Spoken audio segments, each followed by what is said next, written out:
So there's this weird dynamic that's part of the existential system of ideas between human vulnerability, social judgment, both of which are major causes of suffering, and the failure of individuals to adopt the responsibility that they know they should adopt.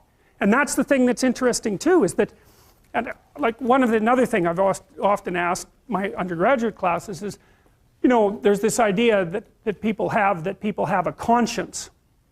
And you know what the conscience is.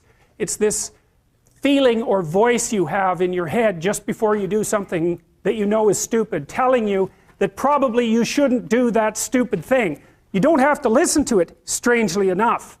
But you go ahead and do it anyways, and then, of course, exactly what the conscience told you was going to happen inevitably happens, so that you feel even stupider about it than you would if it happened by accident. Because you know, I knew this was going to happen, I got a warning it was going to happen, and I went and did it anyways. And the funny thing too is that conscience operates within people, and we really don't understand what the hell that is. So you might say, well, what would happen if you abided by your conscience for 5 years or for 10 years? What sort of position might you be in? What sort of family might you have? What sort of relationship might you be able to forge? And you can be bloody sure that a relationship that's forged on the basis of who you actually are is going to be a lot stronger and more welcome than one that's forged on the basis of who you aren't. Now, of course, that means that the person you're with has to deal with the full force of you in all your ability and your catastrophe, and that's a very, very difficult thing to negotiate. But if you do negotiate it, well, at least you have something, you have somewhere solid to stand, and you have somewhere to live, you have a real life. And it's a great basis upon which to bring children into the world, for example, because you can have an actual relationship with them instead of torturing them half to death, which is what happens in a tremendously large minority of cases.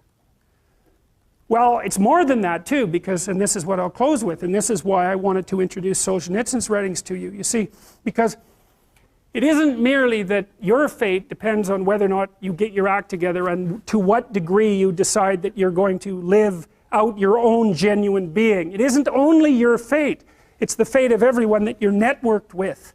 And so, you know, you think, well, there's 9 billion, 7 billion people in the world. We're going to peak at about 9 billion, by the way, and then it'll decline rapidly. But 7 billion people in the world, and who are you? You're just one little dust mote among that 7 billion. And so it really doesn't matter what you do or don't do, but that's simply not the case. It's the wrong model, because you're at the center of a network. You're a node in a network. Of course, that's even more true now that we have social media. You'll know 1,000 people, at least over the course of your life. And they'll know 1,000 people each, and that puts you one person away from 1 million, and 2 persons away from 1 billion. And so that's how you're connected, and the things you do, they're like dropping a stone in a pond. The ripples move outward, and they affect things in ways that you can't fully comprehend, and it means that the things that you do and that you don't do are far more important than you think.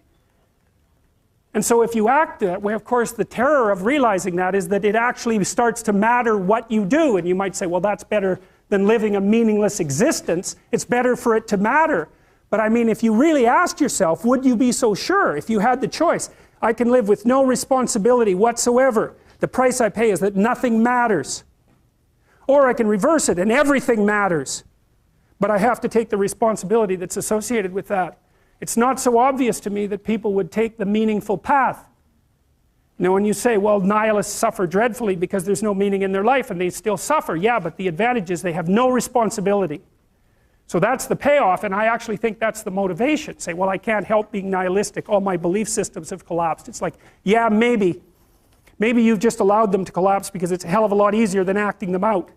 And the price you pay is some meaningless suffering, but you can always whine about that and people will feel sorry for you, and you have the option of taking the pathway of the martyr, so that's a pretty good deal, all things considered, especially when the alternative is to bear your burden properly and to live forthrightly in the world. Well, what Solzhenitsyn figured out, and so many people in the 20th century, it's not just him, even though he's the best example, is that if you live a pathological life, you pathologize your society. And if enough people do that, then it's hell. Really. Really. And you can read the Gulag Archipelago if you have the fortitude to do that, and you'll see exactly what hell is like. And then you can decide if that's a place you'd like to visit, or even more importantly, if it's a place you'd like to visit and take all your family and friends. Because that's what happened in the 20th century.